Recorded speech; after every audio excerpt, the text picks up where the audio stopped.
हे तीर्थक्षेत्र जे तुम्ही आता बघताय ना, ते आमच्या बार्शीकरांचं आशास्थान, श्रद्धास्थान आहे.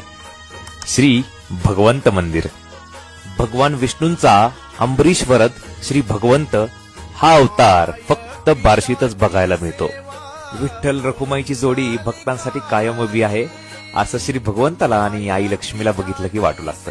त्यामुळं आमच्यासाठी हीच काय ती प्रतिकाशी आणि हेच काय ते प्रति पंढरपूर. तिथला प्रत्येक जण राजा अंबरीश आहे, कारण भगवंतानं प्रत्येक जणाला तेवढ्याच प्रेमानं जवळ केलेलं आहे. त्याचीच लेकरं असल्यामुळं काहीही मागितलं तरी भगवंत आमच्या सगळ्या इच्छा पूर्ण करतो, यावर आमचा विश्वास आहे. चांगल्या प्रसंगी पाठ थोपटणाऱ्या आणि वाईट प्रसंगी पाठीशी खंबीरपणे उभा राहणाऱ्या बा भगवंता, तुझी कृपादृष्टी अशीच आमच्यावर बरसत राहो, हीच काय ती तुला प्रार्थना.